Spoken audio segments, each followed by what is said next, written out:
ವ್ಯಾಪಾರ ಮಾಡ್ತಿದ್ದವರು ಮಳೆ ಬಂದಾಗ ನಿಂತಿದ್ದವರು ಸತ್ತು ಹೋಗಿದ್ದಾರೆ. ದುರಂತದಲ್ಲಿ ಒಟ್ಟು 7 ಮಂದಿ ಸಾವನ್ನಪ್ಪಿದ್ದಾರೆ ಅನ್ನೋ ಮಾಹಿತಿ ಲಭ್ಯ ಆಗ್ತಾ ಇದೆ. ನೋಡಿ, 2 ಮಕ್ಕಳು ಸೇರಿದಂತೆ 7 ಮಂದಿ ಸಾವನ್ನಪ್ಪಿದ್ದಾರೆ. 7 ಜನ ಗಾಯಗೊಂಡು ಚಿಕಿತ್ಸೆಯನ್ನ ಪಡಿತಾ ಇದ್ದಾರೆ. 7 ಜನ ಸಾವನ್ನಪ್ಪಿದ್ರೆ 7 ಜನ ಗಾಯಗೊಂಡಿದ್ದಾರೆ. ಅವರಿಗೆ ಚಿಕಿತ್ಸೆಯನ್ನ ನೀಡಲಾಗ್ತಾ ಇದೆ. ಗಾಯಾಳುಗಳು ಸೇಫ್ ಆಗಿದ್ದಾರೆ, ಅಷ್ಟು ತೊಂದರೆ ಆಗಿಲ್ಲ. ಕಾಂಪೌಂಡ್ ಯಾಕೆ ಬಿತ್ತು ಅನ್ನೋದರ ಬಗ್ಗೆ ತನಿಖೆ ಆಗಬೇಕಾಗಿದೆ. ಅದು ಯಾಕೆ ಬಿತ್ತು, ಅದು ಶಿಥಿಲ ಆಗಿತ್ತಾ, ಯಾವ ಕಾರಣಕ್ಕೆ ಬಿತ್ತು ಅನ್ನೋದರ ಬಗ್ಗೆ ತನಿಖೆ ಆಗಬೇಕಾಗಿದೆ ಅಂತ ಹೇಳಿ ಮಾತಾಡಿದ್ದಾರೆ. ಕಾಂಪೌಂಡ್ ವಾಲ್ ಮಣ್ಣು ಸುರಿತಾ ಇತ್ತು, ಅದರ ಪ್ರೆಷರ್ನಿಂದ ಗೋಡೆ ಬಿದ್ದಿರಬಹುದು ಅಂತ ಸಿಎಂ ಸಿದ್ದರಾಮಯ್ಯನವರು ಹೇಳಿಕೆಯನ್ನ ಕೊಟ್ಟಿದ್ದಾರೆ. ವ್ಯಾಪಾರ ಮಾಡ್ತಿದ್ದವರು ಮಳೆ ಬಂದಾಗ ನಿಂತಿದ್ದವರು ಸತ್ತಿದ್ದಾರೆ. ನಾನು ಈಗಾಗಲೇ ಹೇಳ್ತಾ ಇದ್ದೆ, ಒಂದು ಕಡೆ ಮಳೆ ಬಂದಾಗ ಸಾಮಾನ್ಯವಾಗಿ ನಾವು ಏನು ಮಾಡ್ತೀವಿ, ಎಲ್ಲಿ ನಮಗೆ ಮಳೆ ನೀರು ಬಡಿಯಲ್ವೋ ಅಲ್ಲಿ ಹೋಗಿ ನಿಲ್ತೀವಿ. ಮೃತರ ಕುಟುಂಬಕ್ಕೆ ತಲಾ 5 ಲಕ್ಷ ರೂಪಾಯಿ ಪರಿಹಾರ ಘೋಷಣೆ ಆಗಿದೆ. ಈಗ ಗೋಡೆ ವಿಚಾರದಲ್ಲಿ ಇಂಜಿನಿಯರ್ ತಪ್ಪಿದ್ರೆ ಕ್ರಮ ಆಗೋದು ಫಿಕ್ಸ್. ಕೂಡಲೇ ತನಿಖೆ ನಡೆಸುವಂತೆ ಸಿಎಂ ಸಿದ್ದರಾಮಯ್ಯ ಸೂಚನೆಯನ್ನ ಕೊಟ್ಟಿದ್ದಾರೆ. 7 ಜನ ಮೃತಪಟ್ಟಿದ್ದಾರೆ. 7 ಜನರಿಗೂ ತಲಾ 5 ಲಕ್ಷ ಪರಿಹಾರ ಘೋಷಣೆಯನ್ನ ಮಾಡಿರೋದು ಸಿಎಂ ಸಿದ್ದರಾಮಯ್ಯ. ಗೋಡೆ ವಿಚಾರದಲ್ಲಿ ಇಂಜಿನಿಯರ್ ತಪ್ಪಿದ್ರೆ ಕ್ರಮ ಆಗೋದು ಖಂಡಿತ ಅಂತ ಕೂಡ ಹೇಳಿಕೆಯನ್ನ ಕೊಟ್ಟಿದ್ದಾರೆ. ತನಿಖೆಗೂ ಕೂಡ ಆದೇಶವನ್ನ ಹೊರಡಿಸಿದ್ದಾರೆ ಮುಖ್ಯಮಂತ್ರಿಗಳು. ಕೂಡಲೇ ತನಿಖೆ ನಡೆಸಬೇಕು ಅಂತ ಸಿಎಂ ಸಿದ್ದರಾಮಯ್ಯ ಸೂಚನೆಯನ್ನ ಕೊಟ್ಟಿದ್ದಾರೆ.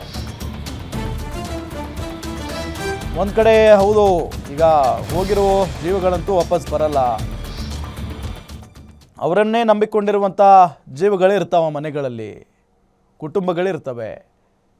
ಪಾಪ 2 ಮಕ್ಕಳಂತ ನೋಡಿ, 2 ಮಕ್ಕಳು 5 ಜನ, ಟೋಟಲ್ ಆಗಿ 7 ಜನ ಸತ್ತಿದ್ದಾರೆ. ವ್ಯಾಪಾರ ಮಾಡ್ತಿದ್ದವರು ಒಂದಿಷ್ಟು ಜನ ಆದರೆ ಅಲ್ಲಿ ಮಳೆ ಬರ್ತಾ ಇತ್ತು ಅಂತ ಹೇಳಿ ಕಾಂಪೌಂಡ್ ಪಕ್ಕದಲ್ಲಿ ನಿಂತಿದ್ದವರು ಮತ್ತೊಂದಿಷ್ಟು ಜನ. ಅದು ಆ ಗೋಡೆ ಆಲ್ರೆಡಿ ಮಣ್ಣು ಬೀಳ್ತಾ ಇತ್ತಂತೆ, ಮಣ್ಣು ಸುರಿತಾ ಇತ್ತಂತೆ ಆ ಒಂದು ಗೋಡೆಯಿಂದ, ಕಾಂಪೌಂಡ್ ಗೋಡೆಯಿಂದ.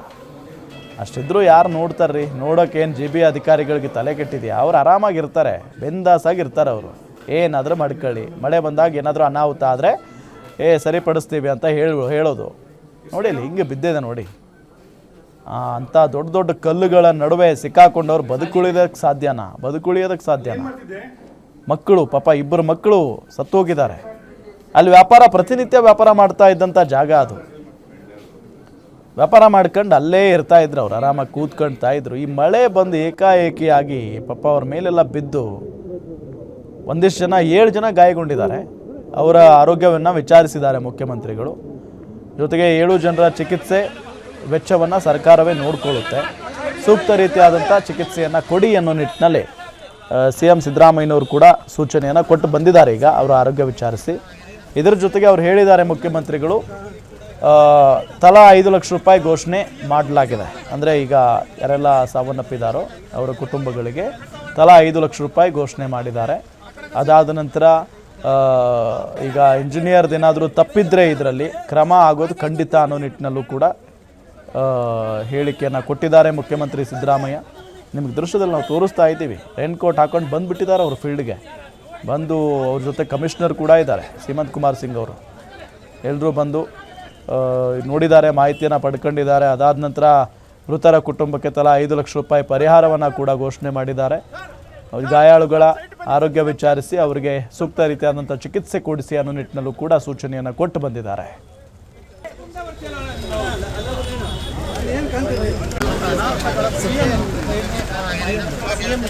ಕಮಿಷನರ್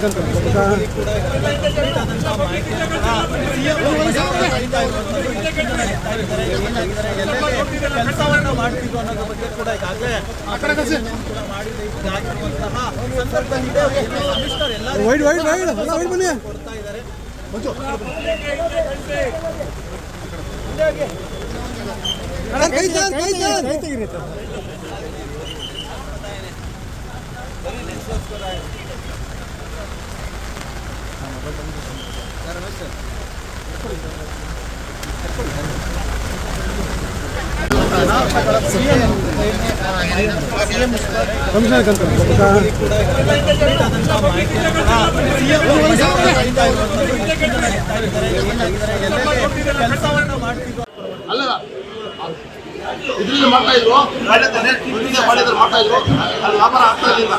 ಫೈಲ್ ಹಾಕಿದ್ರು ವ್ಯಾಪಾರ ಹೊಟ್ಟೆಗೋಸ್ಕರ 4 ಜನ ವ್ಯಾಪಾರ ಮಾಡಿದ್ರು. ಇದು ಹಾಕಿದ್ರು 25 ದೊಡ್ಡ ಆಗಿದೆ.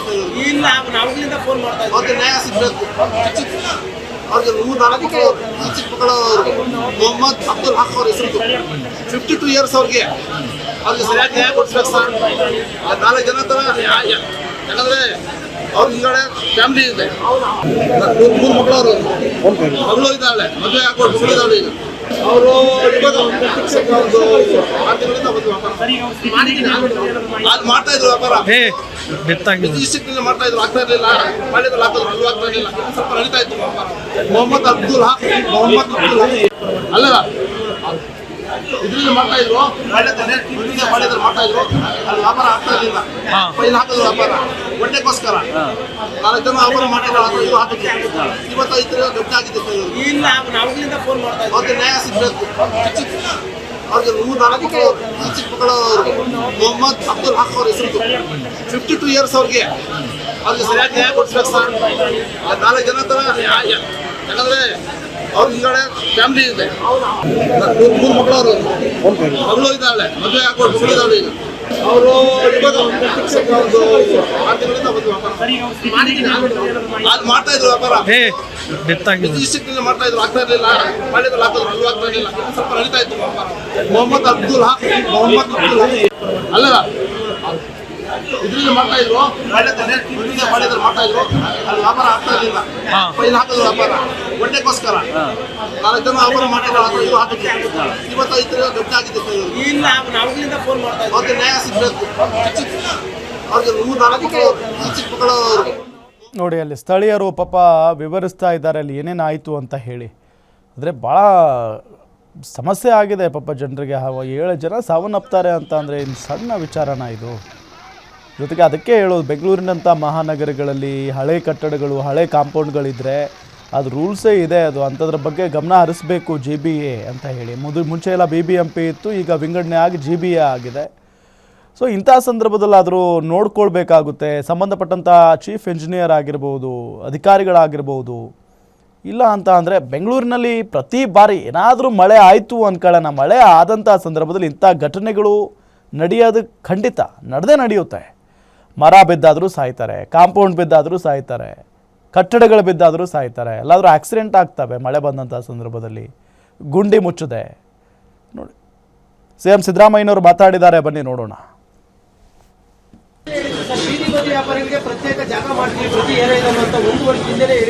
ಯಾರು ಅದೇ ನೋಡೋಣ. ಈಗ BBMP ಅಧಿಕಾರಿಗಳು ಬಂದಿಲ್ಲ. ಎಲ್ಲ ಕಡೆ ಮಳೆ ಬಿದ್ದು ಮರ ಬಿದ್ದುಬಿಟ್ಟಿದ್ದಾವೆ, ಬರಕ್ಕಾಗಿಲ್ಲ. ಈಗ BBMP ಅವರು ನೀವು ಹೇಳಿದ್ರ ಸರ್ ಬೀದಿ ವ್ಯಾಪಾರಿಗಳಿಗೆ sir we have to make provision. ಅದು ಎಲೆಕ್ಷನ್ ಮಾಡಿ ಟೌನ್ ವೆಂಡಿಂಗ್ ಕಮಿಟಿ ತಯಾರು ಮಾಡಿಕೊಂಡು ನಾವು ವ್ಯವಸ್ಥೆ ಮಾಡ್ತೀವಿ ಸರ್. ಬಟ್ ನಾವು ಏನು ಪ್ರತ್ಯೇಕ ವ್ಯವಸ್ಥೆ ಎಲ್ಲೆಲ್ಲಿ ಅವಕಾಶ ಇದೆ ನಾವು ಮಾಡಬೇಕಾಗ್ತದೆ ಸರ್. ಅದು ನಮ್ಮ ಆ್ಯಕ್ಟ್ ಪ್ರಕಾರ ಮಾಡಬೇಕು. ನಿಮ್ಮ ಇಂಜಿನಿಯರ್ಗಳು ಇದ್ರಲ್ಲ ಯಾರು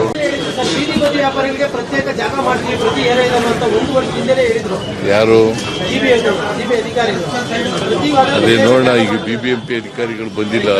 ಎಲ್ಲ ಕಡೆ ಮಳೆ ಬಿದ್ದು ಮರ ಬಿದ್ದುಬಿಟ್ಟಿದ್ದಾವೆ, ಬರಕ್ಕಾಗಿಲ್ಲ.